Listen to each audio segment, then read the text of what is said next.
what is work breakdown structure? Is that, in construction projects, we do have lots of activity that need to be performed during the whole construction. And because the construction basically is going to take a very long time, we are talking about minimum of 2 years of construction at least. So in that case, there are so many different activities that need to be performed on a daily basis. So one of the first, not the first, but one of the stages in the cost estimation and scheduling, basically on the planning, is to prepare work breakdown structure. What it is that we want to break down a bigger activities into the smaller activities so that it's more manageable and you can obviously you can calculate the cost for them more accurately, and it's very helpful during the scheduling and planning because you are dividing the task into very manageable small activities. The more smaller, the more detailed the WBS, the more outcome, the better outcome you can have for the end of it. So I don't want to go through too much of the. I don't want to go too much through all the details.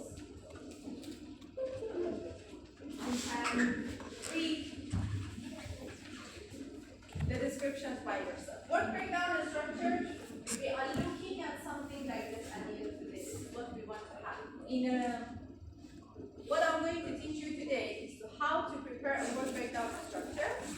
But in a real life, we do not obviously prepare this manually because it's going to be containing so many activities, 1,000, 2,000, 3,000 activities for one project. So obviously, it's not possible to draw everything manually because it's very difficult and there is no paper which can hold all this. So we have specific software like MS Project or Primavera PCs that can do this automatically, and it's going to be more accurate because a portion of it will be done automatically by the system. We just need to see the activities. Okay. So what we want to do, the work to be performed, the need of expertise is also assist in selection of project teams, establish a base of project scheduling and control. So like I said, all the activities, like for example, in every construction, the biggest division, if I want to say, we have substructure and superstructure, right? The two main category of work. On the substructure, there are so many other activities that need to be completed. In superstructure, obviously, there are so many other types. So work breakdown structure exactly present this, that you want to divide your task, let's say, to substructure and superstructure, and then break it down even more and more. The most important thing to focus about WBS is that you do not want to jump from one activity to another. You want to focus and zoom in more and more until you reach the details. In your phone, when you go to Google Maps, for example, you want to search for a location. Do you see that the map takes you from the whole city or the country where you are, and it suddenly zooms into the specific location that you're looking for? That's how Google Maps works, right? Work breakdown structure should give you the same thing. You have the whole building in your imagination, so you want to look at the structure and then zoom in more in detail what we have in the structure, this and that. Obviously, we cannot have any structure without substructure. So you start first with substructure. All the details that need to be done, from clearance, excavations, piling work, if there is whatever, all the details. Similarly for superstructure. So you want to list down all activities. Definitely, it requires lots of experience to come up with a well-defined WBS. So my expectation from all of you is not that you are going to be preparing from me a work breakdown structure of 2,000 activities. Obviously, I don't want that. But you should know at least some of the major and their sub-activities for different types of projects. So there are two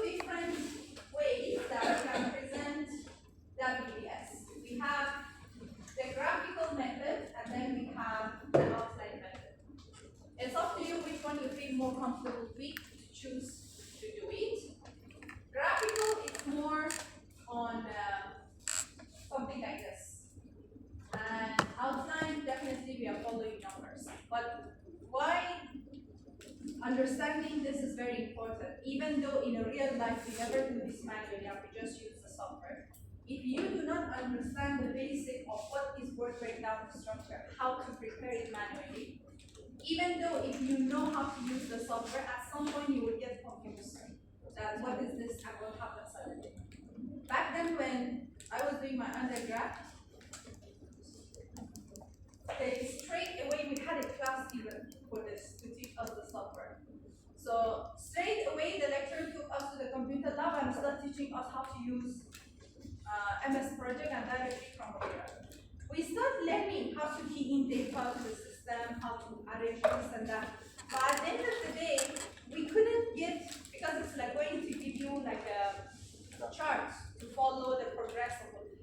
At that time, learning this in your second year for me, we couldn't make a good sense that how these things works, what it is, because they never come and teach us about what it is or start sketching it on the paper first. So it was difficult. So that's why, even though I don't know if you have any course to teach you about MS Project or from here, but understanding this is more important because if you are able to do it at least for a number of activities manually, when you start doing this in the software, or later on when the result from the software is given to you, you can understand and read it very well. Okay, so the main thing that you want to consider when preparing a word breakdown structure, we do have several levels. The number of levels, it depends on the type of the project and scale of project. The bigger the project, the bigger the number of levels that you're going to have. In a real project, we can have up to million levels, I don't know. Depends on how you want to do it. So the number is not limited. I can put an infinity number for you. Depends on your project. How many levels you want to have. But the important is level 1, which is this, is always the name of your project. Should be. Name of the project. Whether your project has a specific name, like it has name, in the UTHM. Like new lecture hall in UTHM. You just want to put it new lecture hall in UTHM. If you do not have a name, it's like written, for example, residential building, double-story house. You just want to put a double-story house. So make sure, this is very important. Level 1, whether you are doing it in a graphic or whether you are doing it outside, doesn't matter, same idea. Level 1 should be the name of the project, whether it's specific, whether general, whatever that is given to you. Clear? Starting from level 2, you want to break down your project. Basically, substructure, superstructure, finishes. Even for me, I would not put finishes in level 2. The thing you need to consider again, in preparing word breakdown structures, we do not have any rules. The only rules is that the name should be here and then should have levels. We can sit down and prepare a WBS for a same project. Each one of you would be preparing it in a different way. And all of it would be correct. Because each person would do it differently. Like for me, I would just go with substructure and superstructure. Later on, finishes would go on the superstructure. That's how I like it. But some people like to put finishes directly here. But you want to put a major task here and then further break it down. Like substructure, we have piling, foundation. Under piling, what you have. Under foundation, what you have. You want to make it, break it until you reach the smallest portion, the least job that you have. Like in finishes, you are not suddenly going to come up with, you're going to divide it, depending on the scale of the project, how you want to do. Your last activity, for example, is going to be painting. After so many levels. You will never see painting in level 3, 4, 5, 6. You will not see. Painting is like last stage. The structure should be done. Brickwork should be done. Plastering should be done. have coat of painting, right? It's the last job, even electrical, mechanical, all should be done. All of those tasks should be done. Then you're going to paint the walls, right? It's literally the last activity that we will do in every building. So you should have, I'm not here to teach you about, of course, the construction. That's something that you're supposed to learn until now, obviously. So for any kind of project, you should have an understanding of the process of construction. Not only for building, roads and highways, infrastructure, bridges, anything else. So, at least for this class, we do have one question for WBS, whether it will come in your test, whether it will come in your final exam. So if you see it in your test, it will not come in final exam. If you didn't see it in test, it will come in final exam. Okay? The question that I would be asking you for WBS, you need to prepare a WBS. Minimum 6 levels, with minimum of 6 levels. This is 3, another 3, minimum. You should know minimum 6 levels up to at least 30 activities. At least. 30 activities is very small. I said, like in construction, we have thousands of activities. Only 30. So you don't need to cover from the beginning until the end of the project, not necessarily. Start from beginning until you complete the 6th level, complete your 30 activity, wherever you are, you can stop. You don't necessarily need to complete until the end of the project. So for that, buildings, construction of any type of building, roads and highways. From infrastructure, only bridges. I will not give you tunnels. Tunnels, I think, is more difficult way.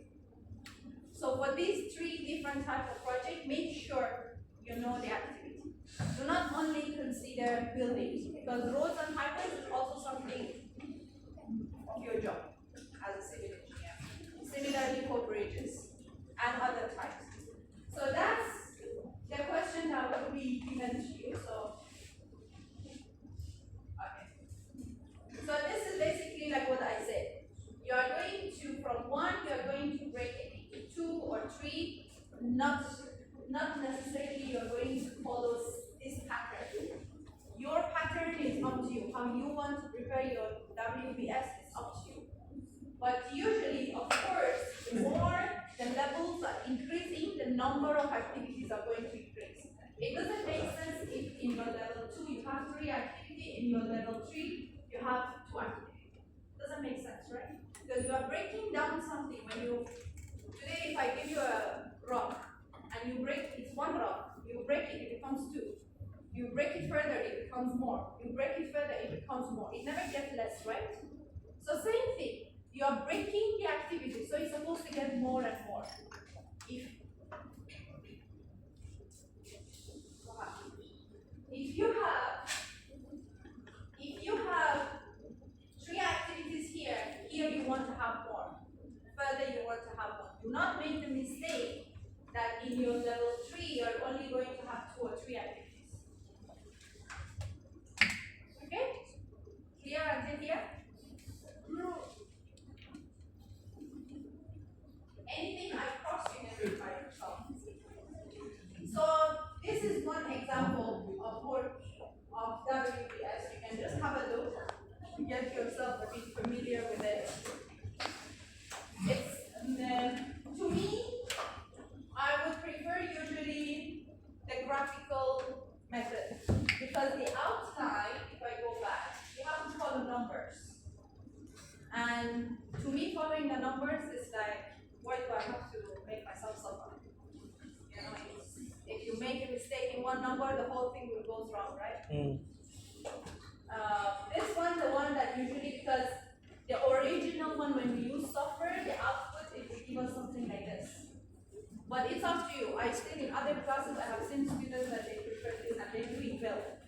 So it's up to you which one you want to use. I'm not going to limit you on that. Okay. Okay. consider in preparing the work breakdown structure. When we talk about work breakdown structure, most of the times students think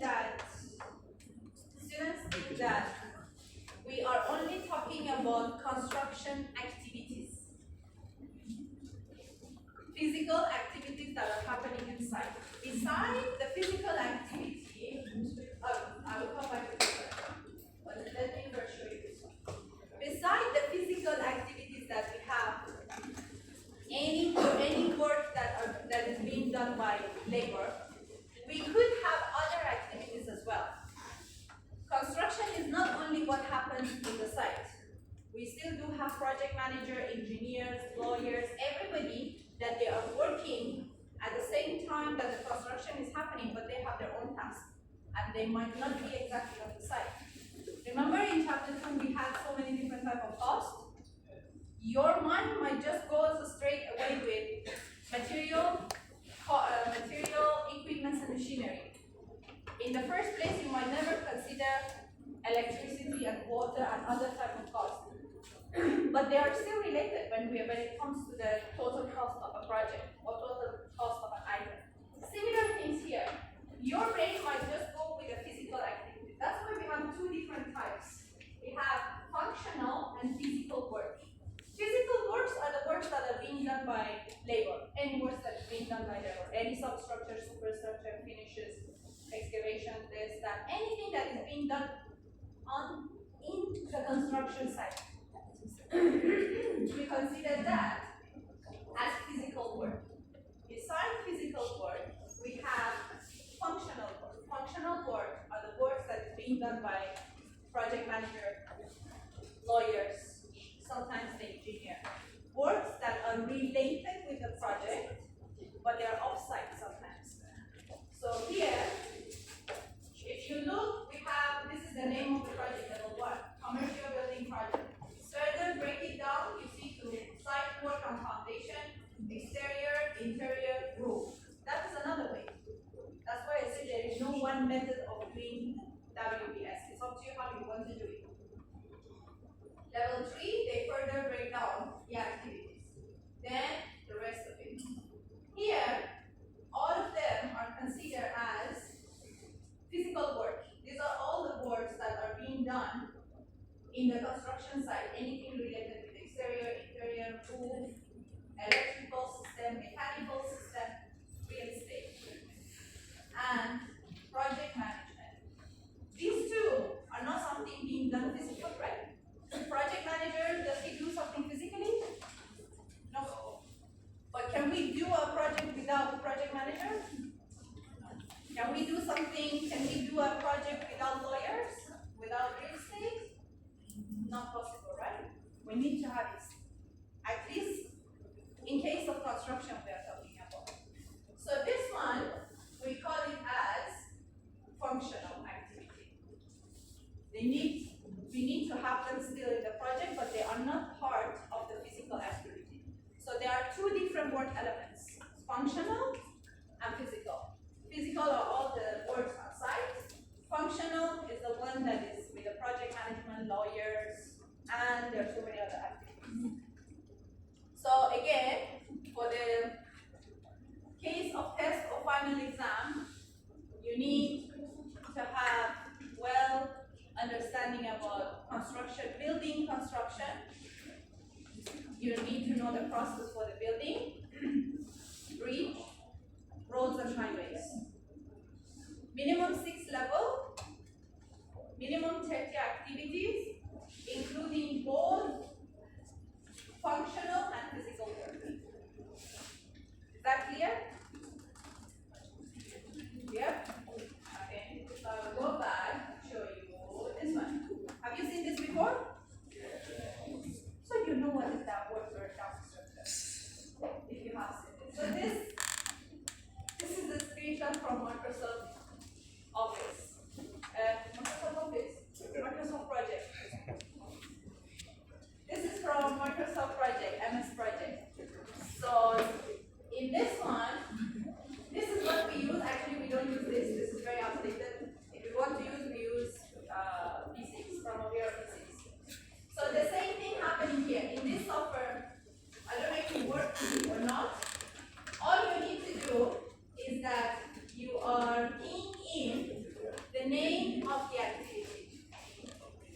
then you choose whether this activity should come after or before another activity.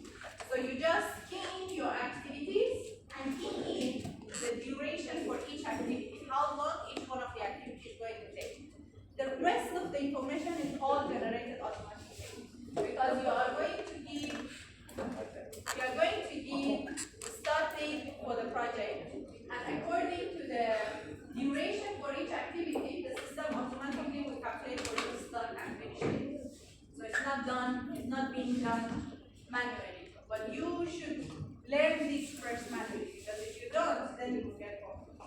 So at the end, it's going to create you something like this. Did I explain to you last week about the standard cost? Yes? So remember in the standard cost, we had the graph, right? In the bottom, we had like the progress of work. So that is supposed to be based on every single day. Day 1, what needs to be done. Day 2, what needs to be done. So according to that, we can create scheduling for the duration. And depending on what work needs to be done, how much of material, labor, and machinery we need, we can calculate the cost. So they work actually out. That's why it's clear? Any questions about WBS? Yeah. Work breakdown the structure. If you have any question, ask me now, please. Because this question is coming, and if it comes in final, it would have a big portion of mark, at least 20 marks. Any question? Anybody has a marker? I promise I will bring marker next week. You have? Yesterday, I had class in the afternoon. Before the event is new. Can I open it? It's new, can I? Okay. Before my class, I was sitting in my office. 20 minutes before the class, I told myself, remember to take marker to the class. And if I take once, it's okay because it will be in the laptop. This laptop is only for classes. It's only in my car. I don't even take it anywhere. It's just 15 minutes before class. See how busy is my mind. I was doing other tasks. I finished 5 minutes before class. I'm running to reach the class at 4.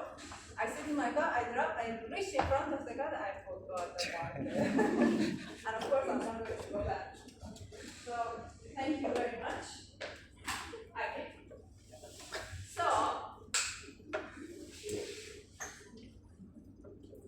few semesters ago, I gave also a WBS question, which surprisingly, I thought everybody actually, if I give WBS question, means I am liking the student and I'm trying to help them. Because it's easy for you to score, no calculation, nothing, just need little bit of understanding. Surprisingly, of course I cannot give easy questions because our questions goes to 3 times evaluation by lecturer, by other lecturer. So if I give easy questions, I will be questioned like, why are you giving easy questions to students? I have been questioned many times. So I have to make my question always twisted. So I didn't want to remove this because I wanted to help the student to get good marks. Surprisingly, out of how many students I had that semester? 400 plus. Out of 400 plus students, trust me, more than half, they didn't answer the question. Or they have done it in the most funny possible way. And I was crying when I was watching papers. I was trying to help them. Why? Because I slightly twist the story. In engineering economy, it doesn't matter whether it's calculation, whether it's what we call theory part, we can always twist it. Nothing is going to come to you straight away. Always expect a slight twist in everything. So what was the question? I asked them to prepare a WBS. I give them a long story, even with numbers, to confuse them that there should be calculation, but obviously there was no calculation because WBS doesn't have any calculation. I gave them a long scenario they had to read, but the story was what? Prepare a work breakdown structure for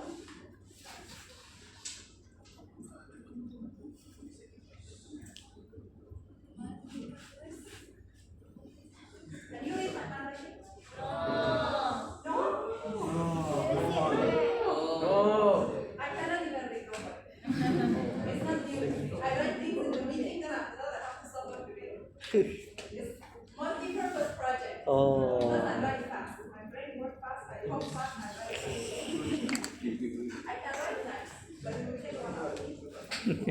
I asked them to prepare word breakdown structure for a multi-purpose project that contains, what kind of a new market is this? It contains, I will try to make it more nice.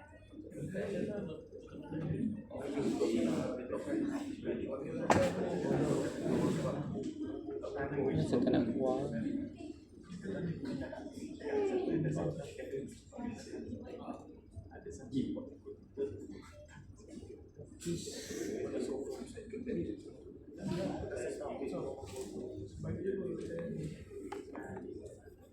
Ada itu.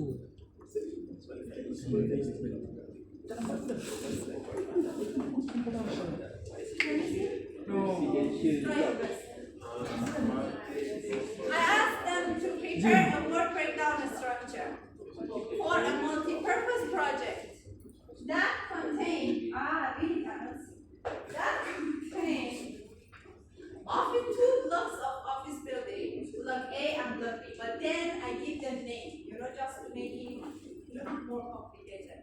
Now I'm simplifying it for you. That contain 2 blocks of office buildings, including a gym, and 3 blocks of residential. Oh, residential.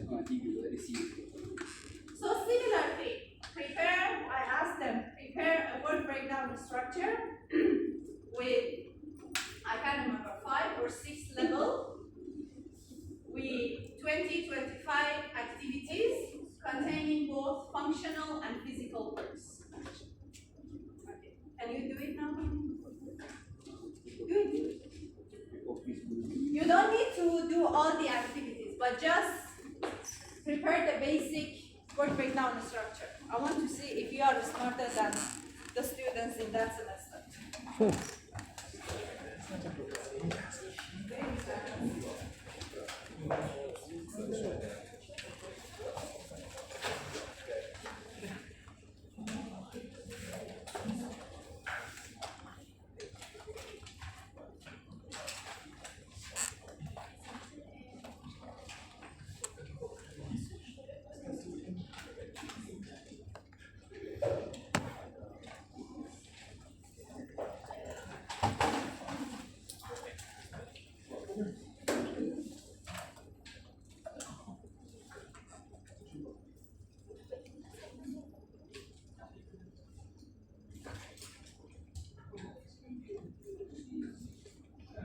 I don't want all the details, okay?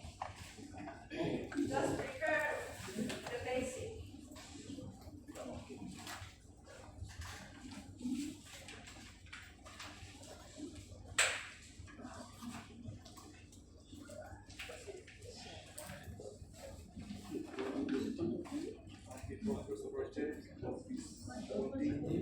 Office, 2 blocks of office building, a gym, and 3 blocks of residential.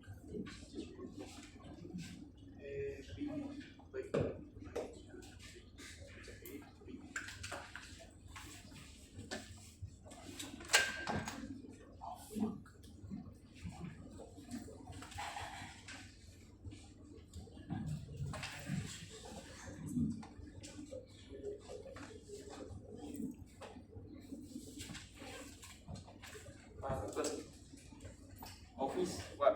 Office building. Office building, office block, whatever. Block A and, oh yeah, from here really.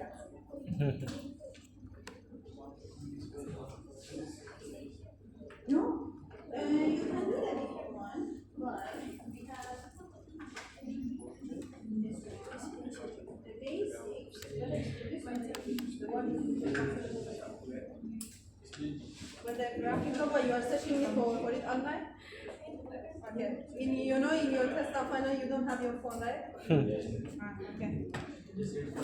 Just refer. From now, don't. If it's about ChatGPT is my best friend. More than everyone else.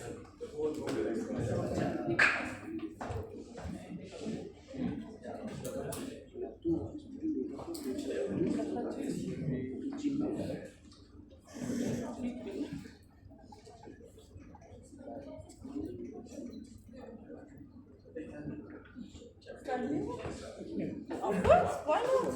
If you have done it complete until 6th level.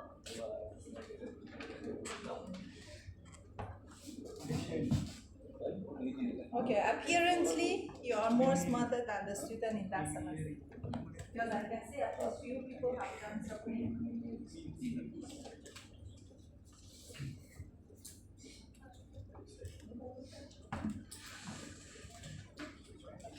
I don't like this class. So scary.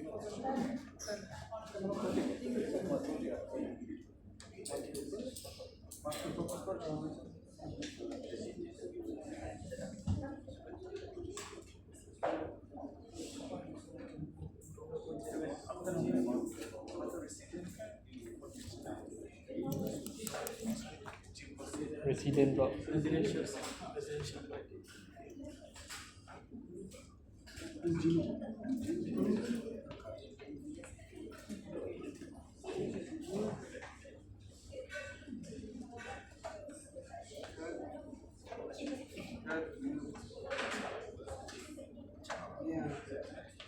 It's just a building construction, right? So the substructure, superstructure, because I did not mention any specific method, so you can use anything that you know. So the only twist was having different blocks. That's where many students they got stuck. They couldn't even start. Or some of them they just took the main project, they forgot about all the rest of the information I gave. That was the problem. Like, there's no point for me I do this. So in level one, we want to have. In level, I did. It's not working.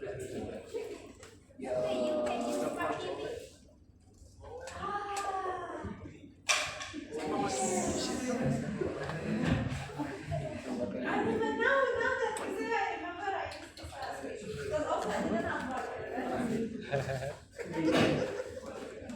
Because I have another class just before this. That's what my friend.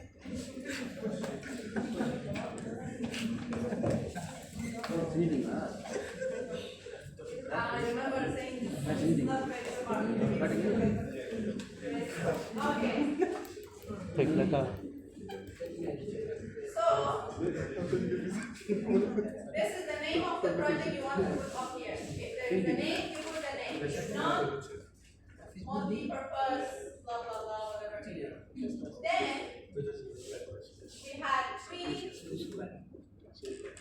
buildings. We had office, we had gym,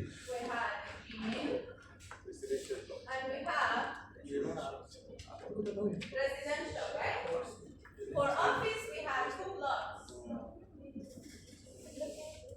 A and B.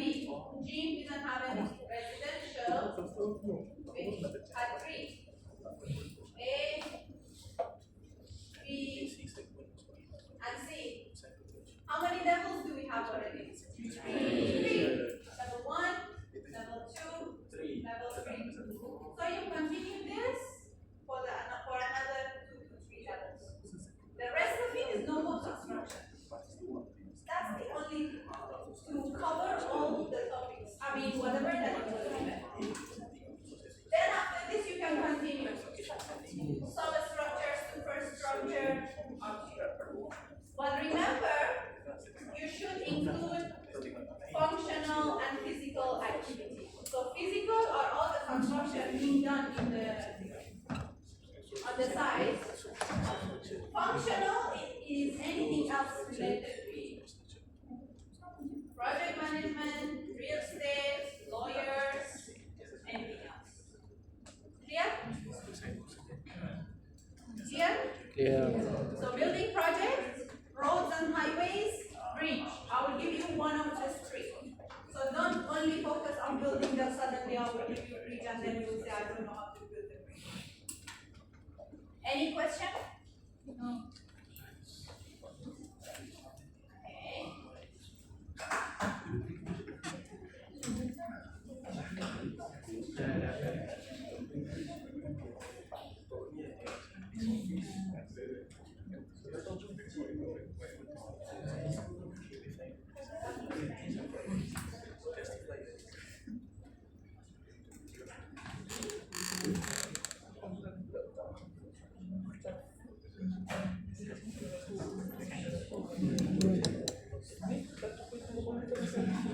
Okay, for this one, I have already explained to you last week, right? So I don't want to go through again. So for the characteristic, like I said, you have to understand, you have to cover both functional as well as physical activities. This one I already explained. And you should have a major task and then sub-task for it. Then you go to the next level. This one will consider as one level, this one will consider as one level. So how many tasks you want to have here, it's up to you. You can have even one task. You can have even 10 tasks. So it's up to you. That's why I said it's very much depends on how you want to do it. Okay. So that's all I can say for the work breakdown structure. Any questions so far? Okay. So example, I don't want to go through examples. Okay. So now we start with the cost estimation. Now that you know all the theory until here, I'm preparing a work breakdown structure. So now we want to learn how to do cost estimation. So definitely first we want to understand the work breakdown structure, cost and revenue structure, which you already understand from chapter 2 what is cost, different type of cost, as well as revenue and calculation for revenue. So the next step is estimating technique. Like I explained to you before, cost estimation from the name is an estimate. When we say estimate, means that the accuracy is not guaranteed. Sometimes it can be very accurate, sometimes it can be less accurate. Depending on the method or depending on the technique that we use for the cost estimation, the level of accuracy can differ. Some of the techniques can offer you very accurate results, some of them are less accurate.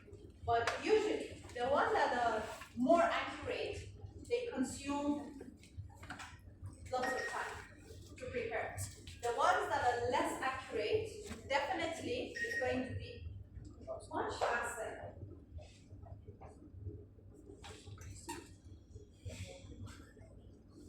I have 1 million message email. Wow. That's why if you ever send me a message that I'm going to be absent for this class the day before in the morning and you're expecting me to remember, don't. Tell me whether the next class, whether directly when you know I will do attendance. Because other than that, your message in my WhatsApp will go down and I'll go and see it after work week. Okay.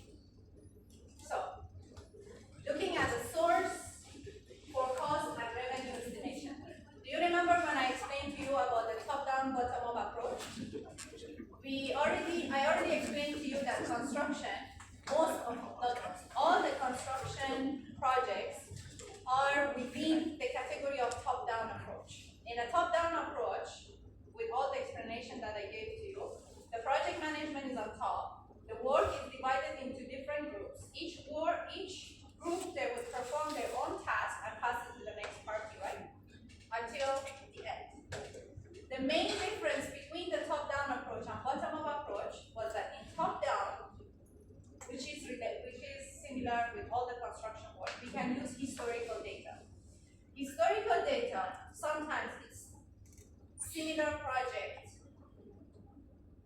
to what we want to do that has happened in the past, right?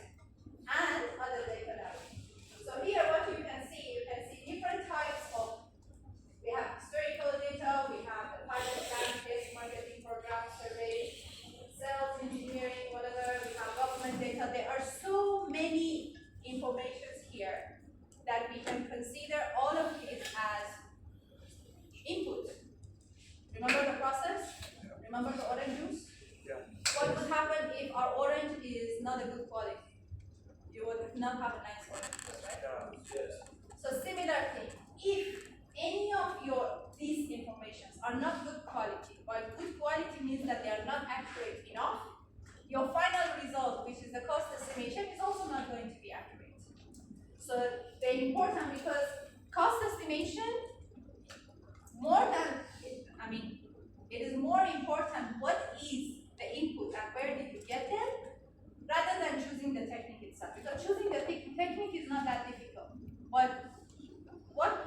most important role is all these data, what we call them as inputs.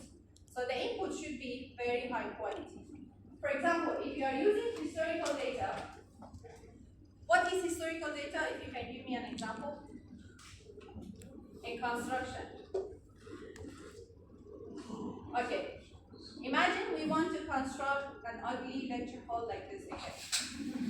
Imagine we lost our mind to do this. It looks like a prison, I don't know why.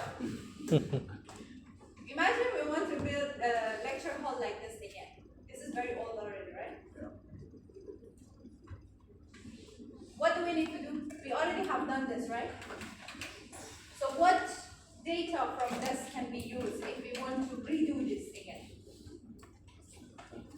Destroy it. Huh? Destroy it. Destroy it? And No. rebuilding it. No. I wish. But no. We want to. If that's the case, I will destroy half of the university. Imagine we have this. We just want to rebuild again. We do not want to do any maintenance work. We want to construct again. What is the data that we can use from this old building? Huh? Layout.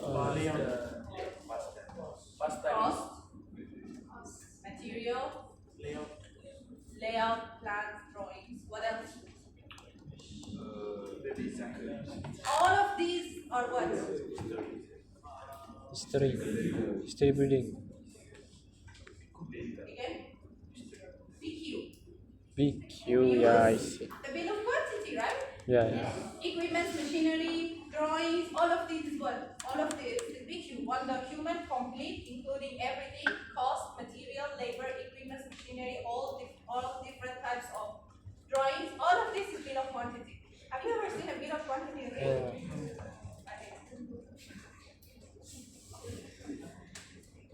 This bill of quantity contains all the information. So when we talk about, in construction, historical data, we are not always, but most of the time we are referring to this bill of quantity. In real world, in real practice, when a project, we prepare the bill of quantity before construction, right? Means that the construction has not started yet. Do you think that the building will be completed with the exact same BQ or not? Yes or no? No. No? So what if no? Revise. Most cases, not always, but in most cases, there are so many changes that are going to happen in the building. Change of design. Crazy client wanting to change design, wanting to change material. Oh, I don't like this color. Oh, I don't like this quality. Every day walking to the construction site and change something. Any small changes can change the BQ. Should be changed in the BQ. The smallest change I can tell you, flooring, tiles. This is not tiles, but flooring. If you just change the quality of one material, if now you are using this old, what do we call this? This one? Wood, right? Yeah, it's wood. If you want to use another different type, even if the price, let's say, even if the price is exactly the same, the quantity might change. If you change the quality of it, the price is going to change. So this is, I give you the simplest thing that would happen in every single project, without any fault in design or drawings or electrical. During electrical, I'm feeling lots of errors will come up because the wall is meeting the column and then the cables cannot be passed through because of electricity. So, in most cases, they are not going to be revising the bill of quantity because it's going to cost them a lot. It's going to take time, you have to pay them again, the whole quantity survey and all, even just to revise and change the bill of quantity. In big projects, in famous companies and this, sometimes they do. Normal contractor, normal project, mostly they would not be revising and updating the bill of quantity. So, if, coming back to the historical data, if you are constructing a similar building to that and you use the raw bill of quantity,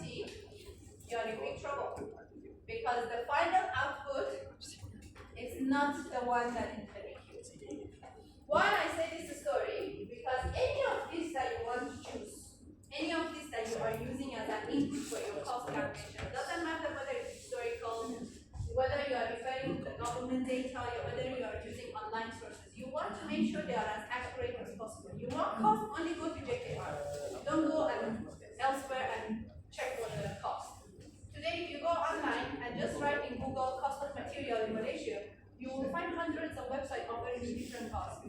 But you do not want to pay attention to any of it. You just straight away go only to the official website of JKR, because that is the rate of the market. You are not going to go out to the market and ask people.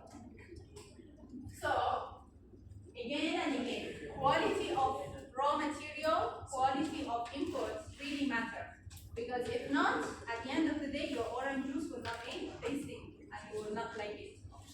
Your data, if they are not in good quality, your cost estimation will not be accurate. So later on, when we have the S-curve or we have the standard cost, your project will face cost overrun and you will be wondering why it's very much different from my estimated cost, the actual cost. Okay, so before starting with the first calculation for the cost estimation, I have explained this before, but just to get you familiar with the names. Like I said, the accuracy of cost estimation differs. The first one that we have, we call it as rough estimate. Rough estimate, that as the name shows, is just rough. Means that the accuracy level is minus 30% to plus 60%. In construction, in business, we consider this as very low. Because we want maximum, minimum, plus minus 5% only. Anything beyond that is considered as not accurate at all. But we still use it. Rough estimate is very fast. You can get a cost or price for something quickly. You don't need time, you don't need resources, you don't need to spend money for it. It gives you a figure, it gives you a value very fast. Like what? Today, if you want to know how much it would cost you to build a double-story house, what do you need to do? Did I ask you this question before? No. No? Okay, I don't know. One class I asked, I can't remember which. Today, if I tell you, I have a land, that's it. I want to build a double-story house in it. How much is it going to cost me? I have a land. I want to build a double-story house inside this land. The built-up area is 200 meters square. How much is going to cost you?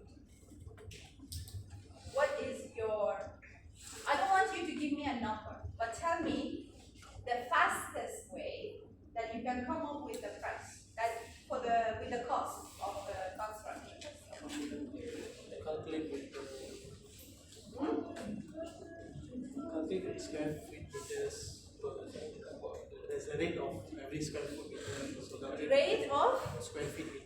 Yes. Yes, thank you. Rate, if you go online, go to the JKR website, you will see that they publish every 6 months, sometimes every month, sometimes once a year, they have all levels. They will be publishing how much it will cost you to construct specific type. Residential is different than office building, hospital is different than schools. For each type of construction, they will tell you in each location, cost of construction in Montpellier is different than Johor. Johor is different than KL, KL is different than Penang. So each one, they will come up, they have a figure that how much it will cost you, let's say for a residential building in this place. If you want to do office building in Johor, how much it will cost you per meter square, per square foot, depends the unit doesn't really matter, but they would tell you there is a figure there. So you just take that number times the quantity, which is 200 meters square, you will have a value, right? You will have a cost. Can we depend on this cost? Absolutely not. not. The error is minus 30 plus 60% accuracy. Means that it's just a rough estimate that if you want to start this business, if you want to construct this, if you want to purchase something, whatever the type is, not necessarily construction, could be any type of business.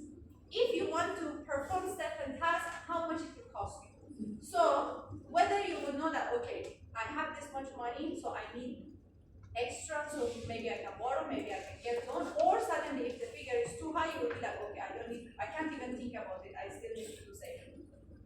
So it just gives you an idea whether you are capable, or just to give you a number that how much it will cost you if you want to do a certain thing. Like if, let's say if you want to start your own business, you have some money but you don't know. So you can do a rough estimate just to get an idea how much roughly it will cost you to do something. So we are not going to be depending on it, but it's not going to cost you something.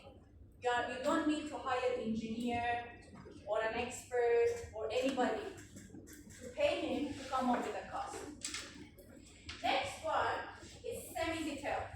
Compared to rough estimate, it's more detailed, but this is not something that we want to base our whole project based on it because it's still just semi-detailed. Semi-detailed used for budgeting purpose and project conceptual or preliminary design only. Preliminary design means that only when you have your architectural maximum engineering design.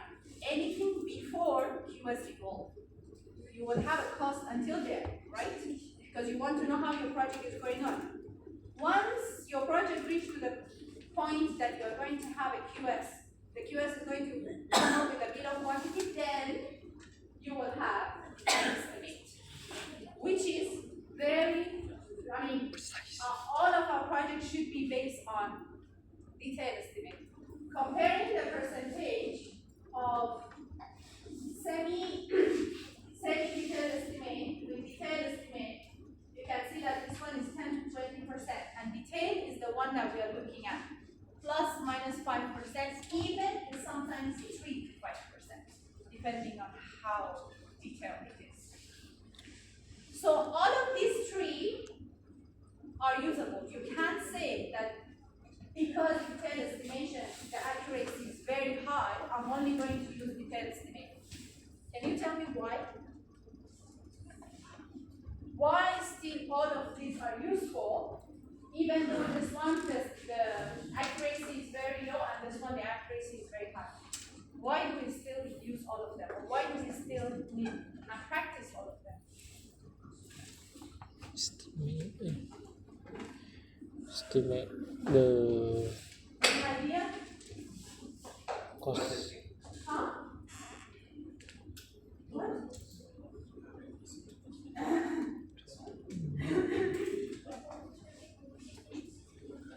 Detailed estimation is very detailed, right? It's very good. The accuracy is very high. So, since this is very good, why should we still have something like rough estimate?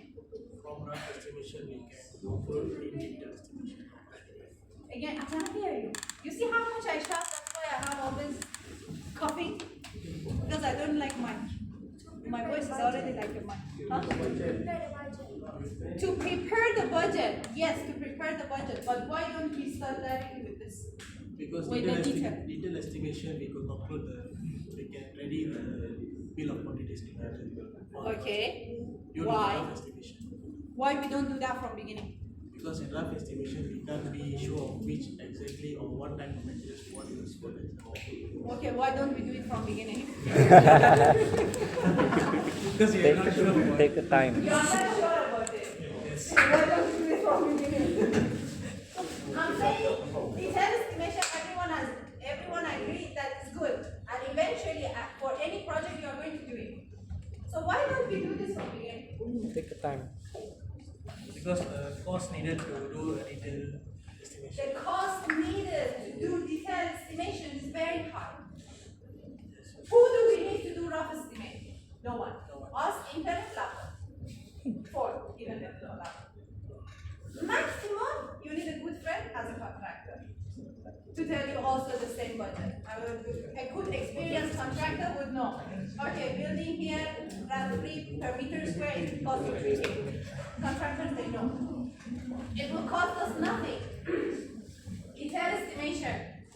You need architect, civil engineer, mechanical engineer, electrical engineer, QS, who is going to pay all this for. That is only for the case that you are 100% sure you want to do this project, so that's why you're going to spend a lot. This will take you 1 hour. This will take you 6 months, 1 year to prepare everything. So it's a matter of time and cost at the end of the day. Okay, clear? Clear. Any question? Okay, so these are the 5 different techniques that you are going to learn until the end of this chapter. So I'm not planning to finish all of them today, because if I do that, It won't be your mind will Explode. you will get confused. So we will take it slowly. Maybe I will complete 1 or 2 today. Each one of these techniques serve a different purpose. I mean, we use it in different situations. All of them are for cost estimation at the end of the day. But depending on what information is given, we should use either one. Or sometimes we should use all of them. We can use all of them together. Usually in test and final, I will be giving you 1 question that contains all of this. So you have to figure out which one to do first, which one to do next. I will never say use indexes technique. No. Use power sizing technique. No. Depending on the information that is given to you, you should understand. Okay, this is given, so I have to do that. So that's why, again, theory in this subject is more important how to do the math. Because doing the math is it's important for you to understand why certain values are given. Later on, we will do example, and you will see even extra values are given to you, which serves no purpose.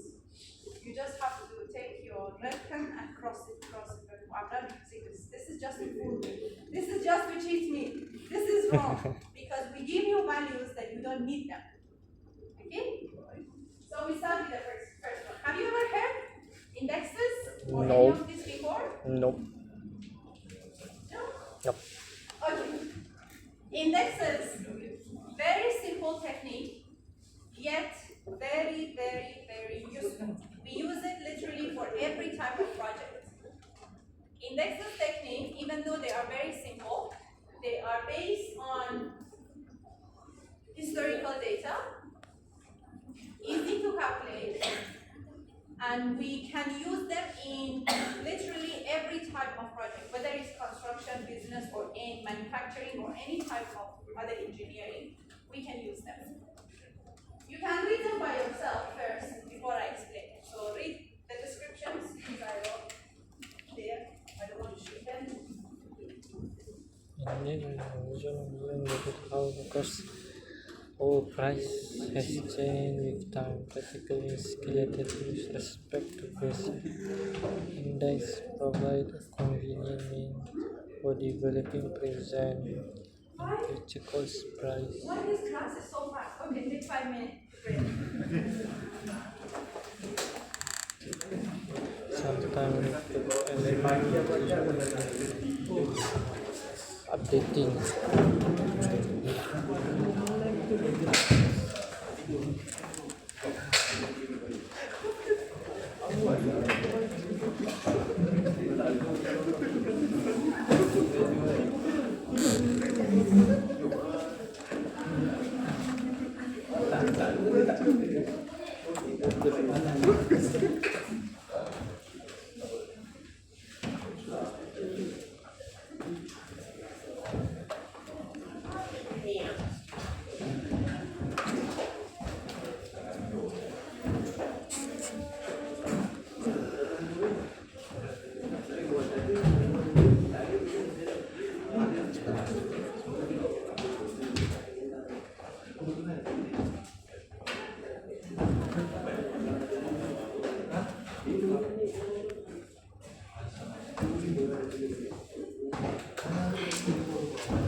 Oh iya, tuh ya.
Okay, so did you read what is indexes, the descriptions here? Okay, so the first thing, I don't want to read all of them. But why do we use indexes? Because of these are some of the reasons. So number one, technology advances, availability of labor and material, and inflation. So these are some of the reasons that the project cost might differ compared to the more recent construction. Like I said, we can use historical data, means past experiences, something that is similar. But keep in mind, when we are going to perform, for example, residential construction, you want to choose a past experience that is similar to what you want to construct. You are not going to choose information and data from office building and use it for residential. It doesn't make any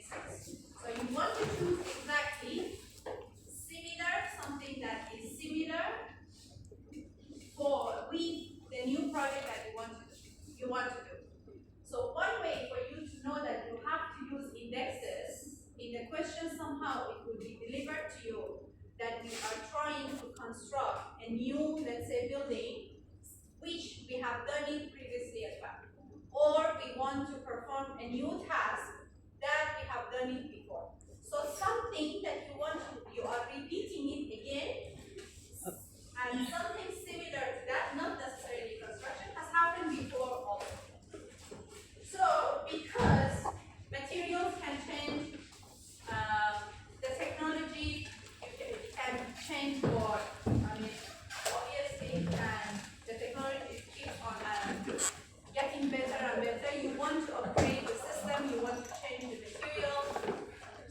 So any of this, consider as changes that is going to happen in the project. And finally, one of the most important factor in inflation. Inflation, you know that currently, I can say before it was certain countries, but currently all over the world, all countries are facing inflation. Prices are getting more expensive every single day, everywhere. It's not about here or there anymore. So nothing is going to keep being the same. One important factor to consider. Why do we do cost estimation? We want to estimate, or we want to know how much certain activities, certain projects, certain business is going to cost us, correct? How many time frames are we talking about, in your opinion?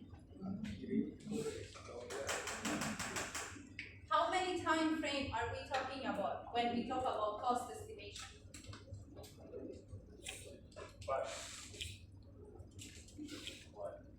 One. What's it? Time frame means today, present, past, future, right? These are the three time frames we have. How many of these are we talking about or considering when we are doing cost estimation? In your opinion? Present and future. Huh? Present and future. Present and future. Present and future. What else? Anyone else? Any other opinion? Everybody said present and future? Yes. Agree? So all of you are not here. So what am I saying 1 hour? Historical data. No one is going to consider past? Historical data comes from where? From today or from future? We use historical data. Historical data means a project that has happened before. You want to construct a new building, you use historical data. This historical data could be 6 months ago, 1 year ago, 10 years ago, 20 years ago, even 50 years ago. So we are using about we are talking about 3 time frames when it comes to cost estimation. Today, we are doing cost estimation using historical data, which is for the past, for the future, which is the actual project going to happen. So we are considering all the times. We are doing it today. If we are doing today cost estimation, means we are doing today planning. When is the project is going to happen? Definitely in the future. We do it 6 months, 1 month earlier. If now we are in mid-April 2025, we are doing cost estimation. If this is construction, when the actual construction can begin, not earlier than early of 2026. We need at least 6 months, 7 months to prepare for everything before the construction. So the cost estimation is for future. We are doing it today, and all the data that we are using, not always, but some of the data that we are using could be from historical data, at least in construction all the time. We are using historical data. So what you need to do, you need to use all the past information. The cost is from past. Imagine the cost is for 1 year ago or 10 years ago, it doesn't really matter. Can you use it directly in your project? At all. Because the prices is not going to be even like 6 months ago. So you are going to take all the prices from the past project, bring it to today, and estimate it for future. So 2 times this change is going to happen. So the first technique that you can use is indexes. Indexes technique, if this moves, please move.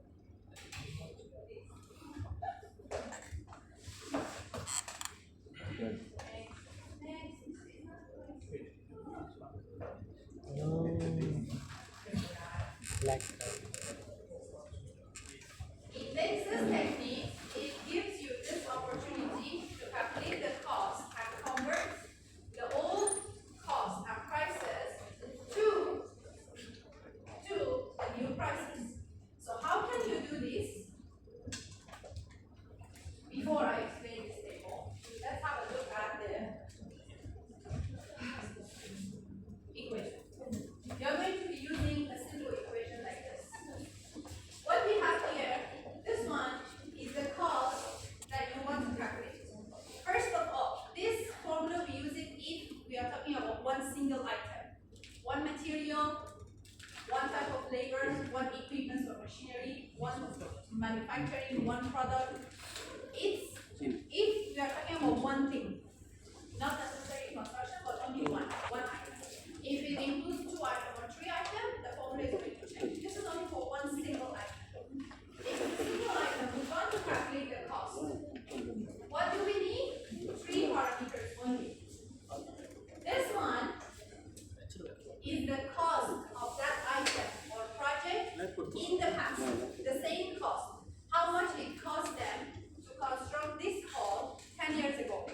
Whatever the price is, it goes here. So how can we update it? We use indexes. So what are the indexes? Indexes are values like this that comes for every year. These informations are not some, this information will be given to you. Even in exam, we will give it to you. Even in real life, it's already ready for us.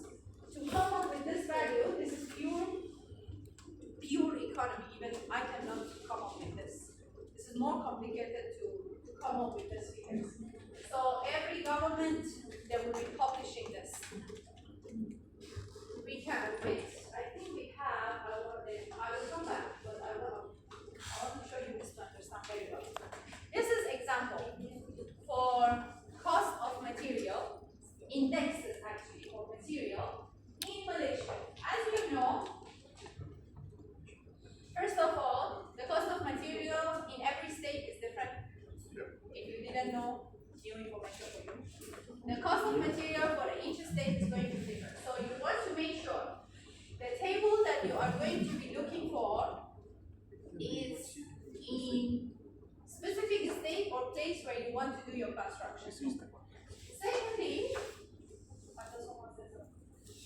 you want to consider the year. For example, this table is for the year 2017. You can go and find the latest one for now. It's updated every single month and even every single year. So we can have a table based on monthly or annually, yearly. So what you can see here, you can see here different type of material, right? Bricks, glasses, seating, roofing, timber, and so on. The values that you see here,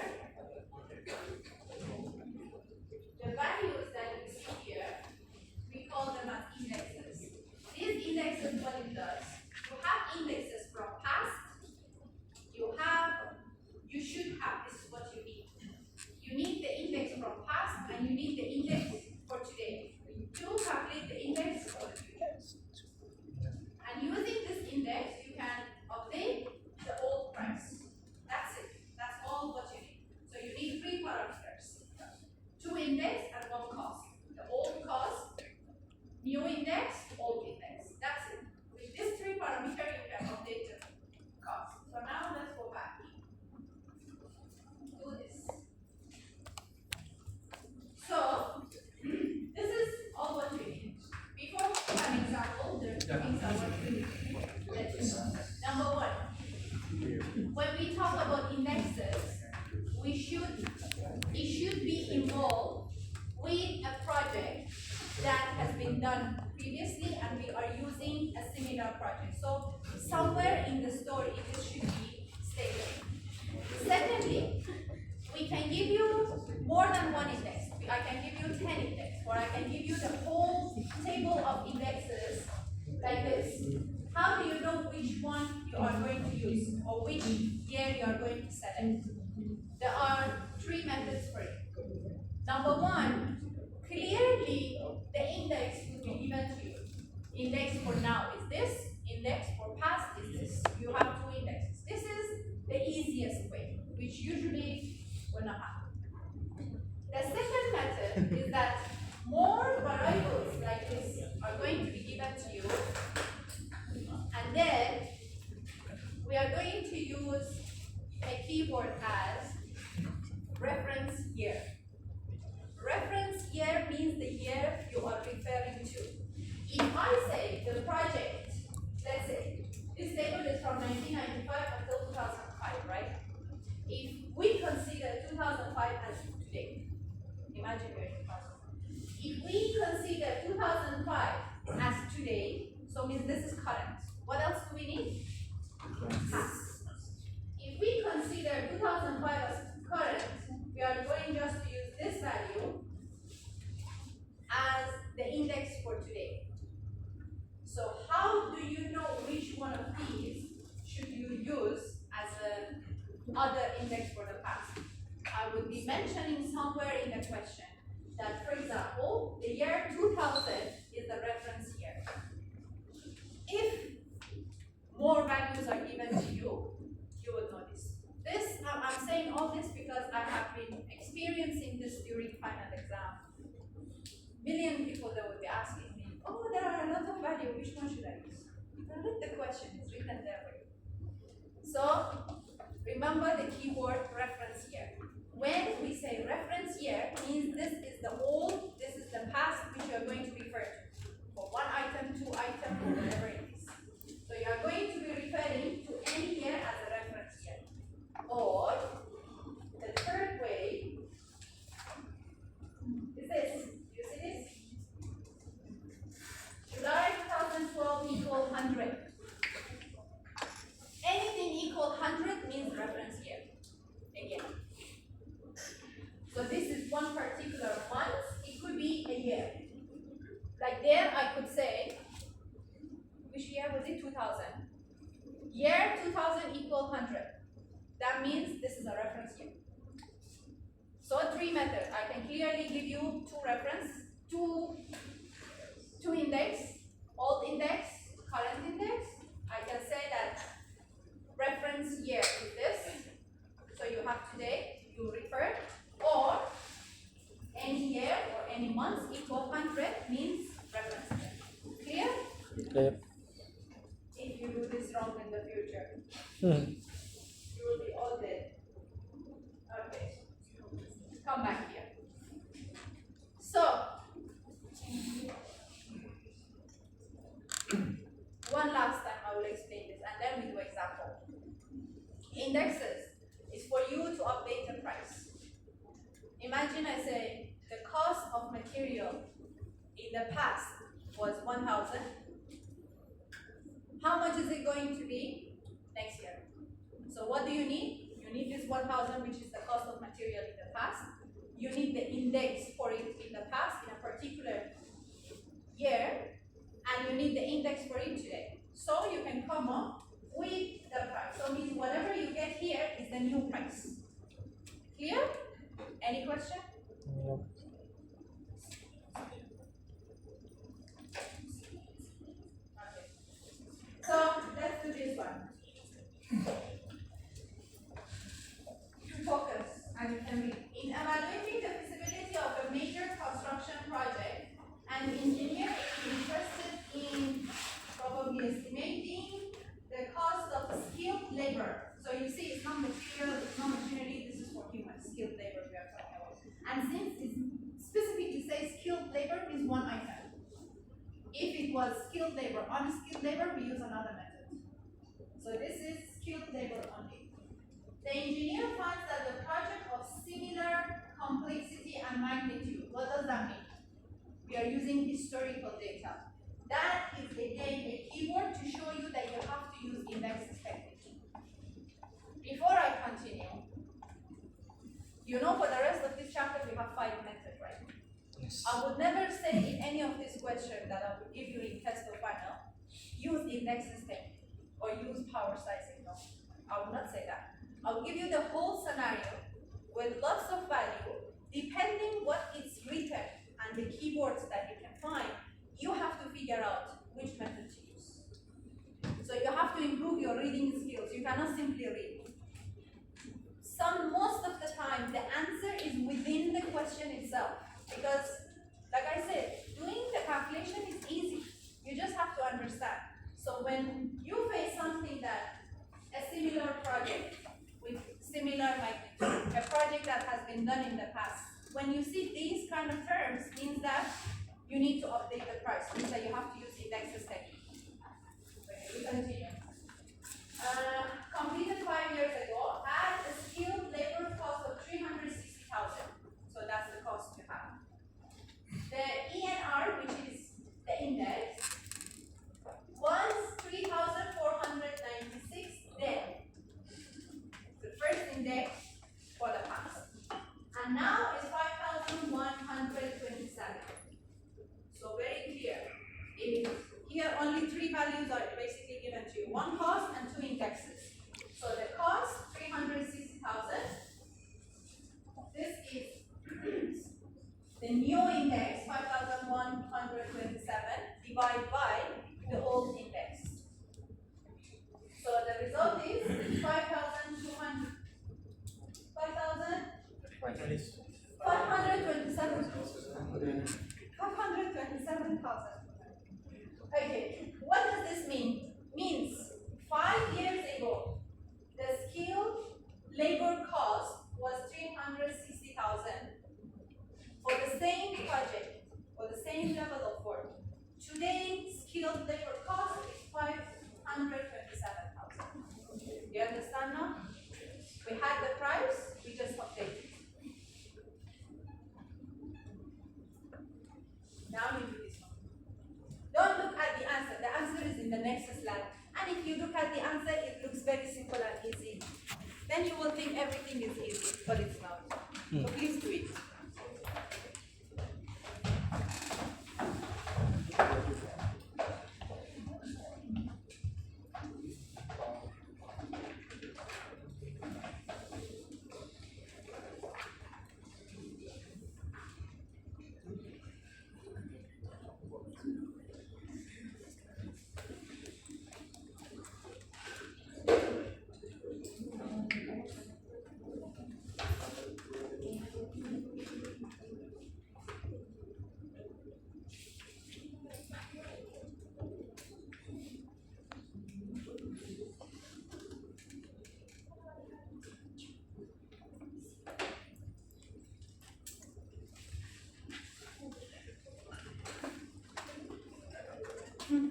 See the value of the past effects.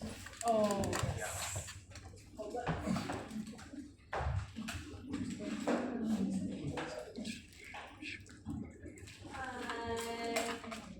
468. Thank you, Doctor. This one is 468.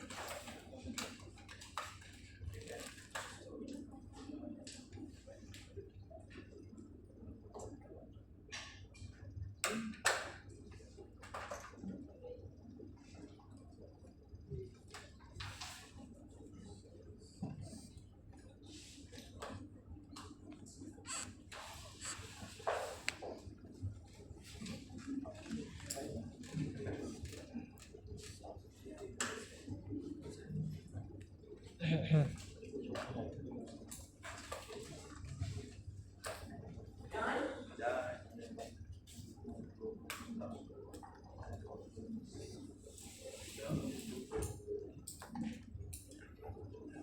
Could you get this? So you see, even in this question, how many useless value we have? We have a useless 100. We have a useless 50,000. So you see, it's common in an economy, or at least in your economy, it's common that lots of value will be given to you that you don't need them, and you have to figure out which one to use and which one not. For now, because you only know one method, which is indexes, it's easy for you to know which one to use and which one not. As we go through, for example, in power sizing, it deals with capacity, and this is a capacity. So you will be confused, oh, should I use indexes or should I use power sizing? So then only you will know that first it to use indexes.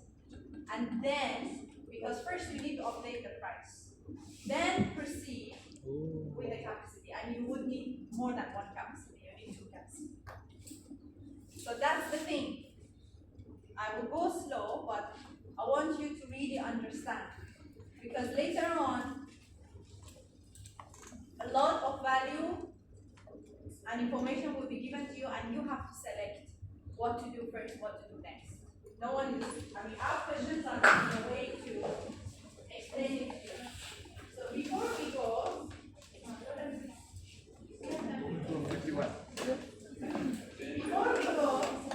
I just want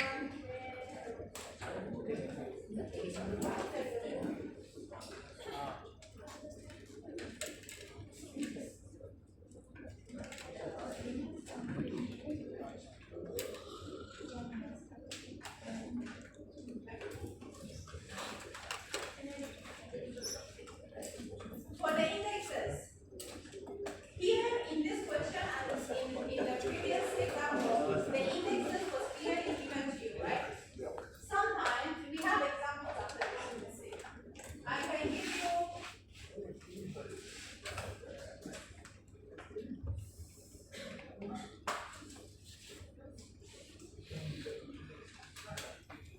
can give you even table.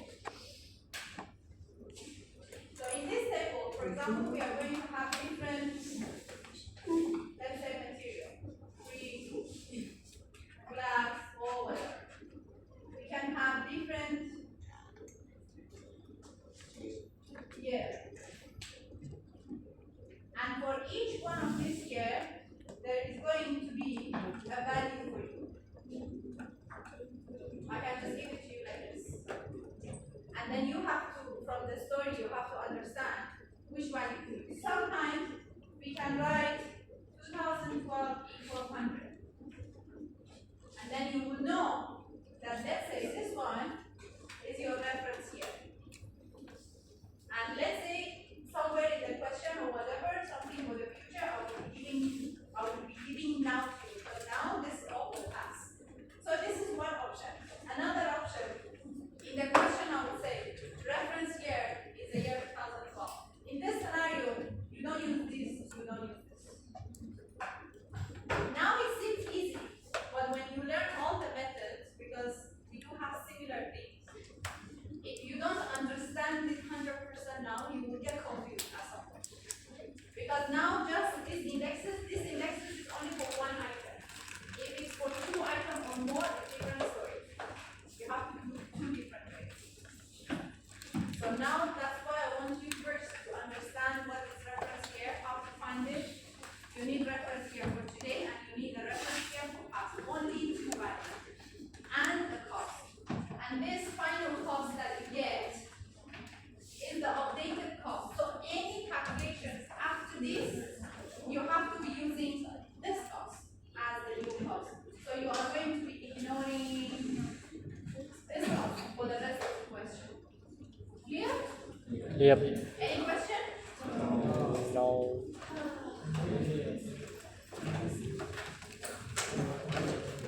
Okay. So please remind me next week where we are from, because for sure after